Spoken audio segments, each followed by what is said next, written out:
Hello viewers, it's me Hina and welcome back to my channel. So guys, I hope कि आप सब बिल्कुल खैरियत से होंगे और बिल्कुल ठीक होंगे। व्यूअर्स, आज की मेरी वीडियो जो रिएक्शन होने जा रही है, उस वीडियो को मैंने देखा है, डाउनलोड किया और मैं इस वीडियो के ऊपर रिएक्शन करने से पहले काफ़ी टाइम पहले इस चीज़ को सोचती थी कि अब मुझे इस वीडियो के ऊपर रिएक्ट करना भी चाहिए या नहीं। देन आई रियलाइज कि अगर मैं भारत की बहुत सारी वीडियोस के ऊपर रिएक्ट करती हूँ, भारत की बहुत सारी सिटीज़ के ऊपर, प्रोजेक्ट्स के ऊपर, फ्यूचर प्लान्स के ऊपर रिएक्ट करती हूँ, तो मेरा इस वीडियो के ऊपर भी रिएक्ट करना बनता है कि इस टाइम जो करंट सिचुएशन चल रही है असम के हवाले से, वो क्या कंडीशन है, अभी तक इसकी क्या गवर्नमेंट ने उसके क्या उसको बेहतर करने के लिए क्या प्रोसेस किए हैं, वहाँ के लोगों के स्टेट क्या करंटली कंडीशन चल रही है और कितना वो डेंजर माहौल में अभी तक सर्वाइव कर रहे हैं। सो ओवरऑल वीडियो देखेंगे, डिस्कस करेंगे और आई होप कि आपको वीडियो बहुत अच्छी लगेगी। सो रिक्वेस्ट करते हैं वीडियो स्टार्ट करने से पहले एज ए आई रिक्वेस्ट अगर आपने अभी तक मेरे चैनल को सब्सक्राइब नहीं किया तो ज़रूर सब्सक्राइब कीजिएगा and end of the video मुझे ज़रूर कमेंट में अपना फीडबैक शेयर कीजिएगा कि आप वीडियो कैसे। क्या आपको पता है हमारे देश में बोले जाने वाले दो सबसे बड़े झूठ कौन से हैं? पहला झूठ शादी में बोला जाता है कि बारात शाम को ठीक 7 बजे आपके सामने खड़ी होगी, जो कि कभी नहीं होता। और दूसरा झूठ जो कि पॉलिटिशियंस बोलते हैं आसाम इलेक्शन के समय हमारी सरकार आसाम को फ्लड फ्री बना देगी। अगले 5 साल में हम आसाम को बाढ़ मुक्त बनाने का काम करने वाले हैं। लेकिन आज 2026 में भी आसाम हर बार की तरह डूब रहा है। ऑलमोस्ट सारी 2026 के ही क्लिप्स हैं, 2026 की वीडियो सब कुछ है। जिंदगी में कभी नहीं देखा। और आज हम इसी आसाम फ्लड के बारे में बात करेंगे, जिसके बारे में कोई बात नहीं कर रहा है, जैसे ये उनके लिए बिल्कुल इंपॉर्टेंट ही ना हो। बात करने के लिए हम सब बोल देते हैं हमारा देश, हमारे देश के बारे में हम सोचते हैं, पर जब देश के कोने में ये सब हो रहा होता है तो हम चुपचाप अपनी जिंदगी एंजॉय कर रहे होते हैं, बिना उसको देखे, उसकी बात करें, सिर्फ उसको इग्नोर करके। तो आज हम बात करेंगे इस फ्लड के रीजन की, आसाम की करंट कंडीशन की और सरकार ये सबसे मेन इंपॉर्टेंट चीज ये है कि गवर्नमेंट का क्या इसमें स्टेप किया है, क्या मेन रीजन है 18 और 19 जुलाई को बहुत ज्यादा हैवी रेनफॉल, जो कि नॉर्मल लेवल के मुकाबले काफी ज्यादा थी। और साथ ही नागालैंड की मोन डिस्ट्रिक्ट, जो कि आसाम की बॉर्डर शेयर करता है, वहां पे 19 जुलाई को एक क्लाउड बर्स्ट हो गया या कहीं बादल फट गया। लेकिन मीटियोरोलॉजिकल सेंटर कोहिमा के हिसाब से कोई बादल कभी फटा ही नहीं था। लेकिन इंडिया मीटियोरोलॉजिकल डिपार्टमेंट के हिसाब से क्लाउड बर्स्ट का मतलब होता है कि 1 घंटे के अंदर 100 mm से ज्यादा के लेवल की बारिश होना। लेकिन हमें मोन डिस्ट्रिक्ट में 19 जुलाई के दिन 137 mm की बारिश देखने को मिली, वो भी लगातार 8-9 घंटे की बारिश के बाद, जो कि क्लाउड बर्स्ट या फिर बादल फटना तो नहीं था। बट इसका मतलब ये नहीं है कि 137 mm की बारिश कम होती है, वो भी बहुत ज्यादा होती है। और इसी के कारण मोन, जो कि एक हिल स्टेशन है, वहां पर लैंडस्लाइड की वजह से 9 लोगों की जान भी चली गई। 9 लोगों की जान गई। और तो और लैंडस्लाइड की वजह से जो बारिश का पानी था वो लगातार नीचे आने लगा और काफी ज्यादा मात्रा में नीचे आने की वजह से वो ब्रह्मपुत्र रिवर में मिल गया, जो कि आसाम में बहती है। जहाँ पर जगह मिली ब्रह्मपुत्र नदी और उसकी सहायक नदियां हैं वो ऑलरेडी अपने उफान पर थी। और अब क्योंकि आसाम में भी ऑलरेडी अलग अलग जगहों पर बारिश हो रही थी और ब्रह्मपुत्र जो नदी थी वो भी अपने उफान पर थी, तो जो सहायक नदियां थी वो ड्रेन नहीं हो पाई थी। और अब जब ऐसे में हिल से पानी आएगा तो ऑब्वियस सी बात है कि जो नदियां हैं वो उसे होल्ड नहीं कर पाएंगी और एक फ्लड ट्रिगर हो जाएगा। तो अब आपके मन में सवाल आएगा कि इस फ्लड का कारण सिर्फ नेचर ही है, सिर्फ यही एक कारण है?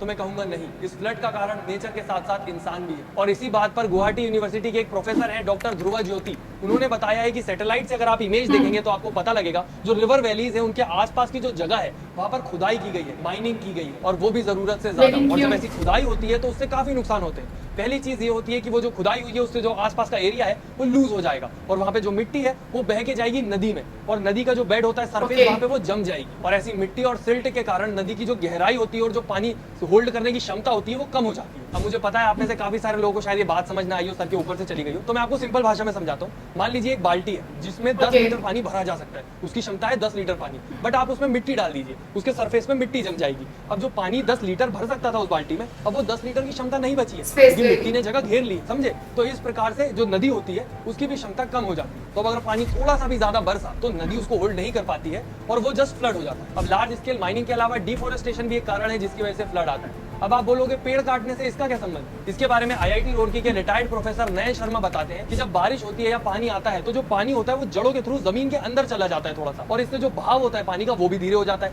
तो वो धीरे धीरे नदी तक पहुंचता है। पर अगर हम सारे पेड़ ही काट दें तो पानी को रोकेगा या जमीन में लेके जाएगा कौन? और साथ में जो पानी होता है ये अपने साथ में लेके जाता है मिट्टी और सिल्ट भी, जो कि फिर से वही सेम काम करती है, नदी के सरफेस पे जाके जमती है और पानी की कैपेसिटी कम करती है। और इसीलिए ऐसे इलाकों में पेड़ों का होना बहुत जरूरी है। अब यहाँ पर काफी सारे लोगों का कहना ये भी होगा कि पेड़ काटना जरूरी है, नहीं तो डेवलपमेंट कैसे होगा, माइनिंग भी जरूरी है, रिसोर्सेज कैसे मिलेंगे, पर ये सब दोस्तों किसी की जान से ज्यादा तो जरूरी नहीं है। और चलो अगर हो भी रहा है तो अगर ये 100 पेड़ काट रहे हैं तो कहीं पे 100 पेड़ लगाना भी चाहिए ना। और कहीं ना कहीं यही सारे कारण है जिनकी वजह से हमें आसाम में फ्लड देखने को मिल रहा है काफी समय से। ये आपको भी सुनने में ऐसा लगता होगा कि अभी कुछ समय पहले आसाम में फ्लड आया था, अभी दोबारा आ गया, पर आप सोचिए आपके लिए सिर्फ एक न्यूज है कि अभी फ्लड आया था, अभी दोबारा आ गया। जिनको बार बार झेलना पड़ रहा है उनको कितना ट्रॉमेटाइजिंग लगता होगा ये कि अभी फ्लड आया था, अभी बड़ी मुश्किल से सब कुछ ठीक किया था, अभी दोबारा फ्लड आ गया है। और ऊपर से हमारे देश के लोगों को ये मुद्दा इतना जरूरी भी नहीं लगता कि इसके बारे में बात करें।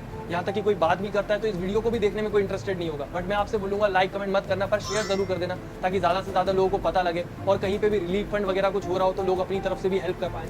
मेरी तरफ से जितनी हो सकती थी मैंने ऑलरेडी कर दी है, और ये जो मैं कर सकता हूँ वीडियो बना के ज्यादा लोगों तक बात पहुंचाना, ये मैं कर रहा हूँ। अभी के समय पर इस फ्लड की वजह से लगभग 12 से भी ज्यादा डिस्ट्रिक्ट में हाहाकार मचा हुआ है। और जो अपर लेवल पर आसाम में डिस्ट्रिक्ट है उनमें सबसे ज्यादा परेशानी। और जिन लोगों को ये मजाक लग रहा है, कोई बड़ी चीज नहीं लग रही, मैं आपको बता दूं एक वीक के अंदर लगभग 850 गांव इससे पीड़ित हैं। 66 लोगों ने अपनी जान गंवा दी है और लगभग 7 लाख से भी ज्यादा लोग अभी ये परेशानी का सामना कर रहे हैं। कई जगह पे तो ऐसी सामने आई है जहाँ पर बच्चे अपनी किताबें सुखाते हुए दिख रहे हैं, जिनकी किताबें खराब हो गई हैं या फिर गीली हो गई। मतलब आप सोचिए जब पूरे देश का ध्यान जंतर मंतर पे था कि वहाँ पर इंसाफ दिलाना है, वहाँ पर ये पूरा का पूरा एरिया जो था वो इन सब चीजों से जूझ रहा था और आज भी जूझ रहा है। बट अभी राहत की बात यह है कि वाटर लेवल पहले के मुकाबले अभी थोड़ा कम हो गया है, जो कि डेंजर से वार्निंग लेवल पर आ गया है। उसके अलावा एनडीआरएफ, आर्मी, एसडीआरएफ, फायर और इमरजेंसी सर्विसेज और लोकल एडमिनिस्ट्रेशंस भी रेस्क्यू ऑपरेशंस चला रहे हैं। और अभी भी लगभग 1.15 लाख लोग रिलीफ कैंप में हैं। और असम के सीएम हेमंत बिस्वा शर्मा के हिसाब से नाजिया के लगभग 30% लोग और शिवसागर के लगभग 20% लोग ऐसे हैं जहां तक पहुंचना अभी बाकी है। लेकिन यहाँ पर सवाल ये उठता है कि जब वाटर लेवल कम हो गया है तो अभी भी इतने सारे लोग ऐसे क्यों हैं जहां तक पहुंचना इतना डिफिकल्ट है। तो वहां पर असम के सीएम कहते हैं जब फ्लड वाटर वापस जा रहा है तो वो जाते जाते अपना ढेर सारा सेडिमेंट यहीं पे छोड़ के जा रहा है,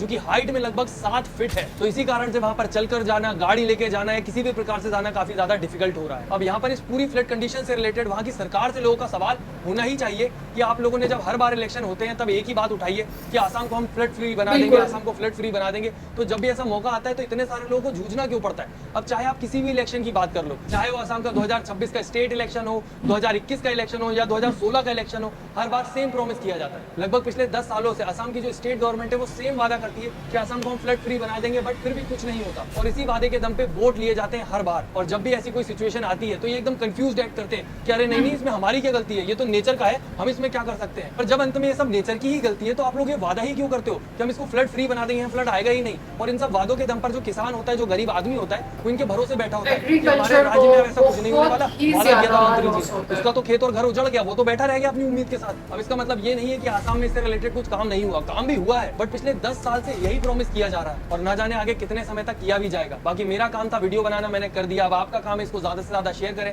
ताकि सबको पता लगे इस कंडीशन के बारे में कि देश में और भी काफी दुविधाएं, काफी लोगों की जान खतरे में, बट उसके बारे में सब लोग बात नहीं करना चाहते, इग्नोर कर देते हैं, मुझे नहीं पता, पर जो हमारा काम है वो हमें करना चाहिए। धन्यवाद। वेल व्यूअर्स, अगर बात की जाए इनकी बातों के लिहाज से तो 70% मैं इनकी बातों से बिल्कुल एग्री करती हूँ। ये सिर्फ भारत की ही एक जगह की बात नहीं है, बल्कि ओवरऑल दी कंट्रीज़ में अगर आप वर्ल्ड में देखें तो बहुत सारी ऐसी कंट्रीज़ होती हैं कि जब इलेक्शंस का टाइम होता है तो बहुत सारी कमिटमेंट की जाती हैं कि वो अपने देश के लिए या जो एक उनका स्टेट है उसके लिए वो ये प्रोसेस करेंगे। लेकिन एट द एंड क्या होता है, जब वोट ले लिए जाते हैं, जब वो अपनी एक चेयर पे अपनी पोस्ट पे बैठ जाते हैं तो बहुत सारे कम ऐसे सीनियर्स होते हैं जो इन चीज़ों पर अपना स्टेप लेते हैं। मोस्ट प्रोबेबली यही होता है कि जो आम जनता होती है उनको बहुत सारी प्रॉब्लम को फेस करना पड़ता है। स्टिल ऐसे 2025 में भी जो है बहुत बड़ा फ्लड आया था और यहाँ पर बहुत सारी जानें भी गई थी। एंड स्टिल 2026 में भी अगर हम देखें तो आसाम की जो कंडीशन है, जो करंट इस कंडीशन है वो भी सबके सामने है। एंड नो डाउट बहुत सारे यूट्यूबर्स ऐसे हैं जिन्होंने लाइव स्ट्रीम में आकर और इनको बहुत सारे जो डोनेशंस की है। और आई लिटरली अप्रिशिएट कि कुछ ऐसे भी यूट्यूबर्स मौजूद हैं जिन्होंने इतना इनका साथ दे रहे हैं। आई डोंट नो कि जो गवर्नमेंट है वो कब तक इसके ऊपर स्टेप लेगी, ले ज़रूर रही होगी स्टेप, ऐसा नहीं कि कुछ भी नहीं चल रहा होगा, बिल्कुल स्टेप ले रही होगी। लेकिन पानी का फ्लोट इतना ज़्यादा होने की वजह से 7 फुट तक अभी भी पानी वहाँ पर मौजूद है, तो किसी भी गाड़ी का जाना वहाँ पर बिल्कुल भी ईजी नहीं होगा। तो होपफुली कि यही कहा जा सकता है कि नेक्स्ट ईयर इससे ज़्यादा बेहतर हो जाएगा, इससे ज़्यादा। एंड नो डाउट कि 2026 में जो बारिशों का सीन हुआ है वो पिछले तमाम रिकॉर्ड उसने ख़त्म कर दिए हैं और इस बार जो बारिशों का था सीन वो बहुत ही ज़्यादा था। लेकिन इन सारी कंडीशन में ना सबसे ज़्यादा जो लोग मुतासिर होते हैं, जो इन सारी प्रॉब्लम्स को फेस करते हैं, वो होते हैं नॉर्मल पीपल्स। उनके लिए इन सब चीज़ों को फेस करना, सर्वाइव करना, इट्स रियली डिफ़िकल्ट। ये मीन्स कि उनकी लाइफ है ही डेंजरस रोड में, कि वो क्या करने जा रही है, क्या होगा, कुछ भी इस चीज़ का आइडिया नहीं होगा। तो फिर अभी डेंजरस रोड से उनको वार्निंग तो दे दी गई है, लेकिन आगे इन फ्यूचर क्या प्लान होता है I am not sure about it. लेकिन जो करंटली न्यूज़ वगैरह होते हैं उस पर ज़रूर इस चीज़ पे आइडिया होता रहेगा। सो वेल, ये गाइस आज की वीडियो थी और मुझे उम्मीद करती हूँ कि ये वीडियो बहुत ज़्यादा अच्छी है। इनका ओरिजिनल लिंक डेफिनेटली मैं अपने डिस्क्रिप्शन में ऐड कर दूँगी, ज़रूर इनकी वीडियो को शेयर कीजिएगा। एंड जी, अगर आप चाहते हैं कि मैं किसी वीडियो के ऊपर रिएक्ट करूँ तो ज़रूर मुझे कमेंट में उसके बारे में अपडेट कीजिएगा। आई विल ट्राई कि मैं उसके ऊपर एक अच्छी सी रिएक्शन आपके साथ शेयर कर सकूँ। एंड जी, thank you so much for watching my video, thank you so much for your special time. अपना बहुत सारा ख्याल रखिएगा। Good bye.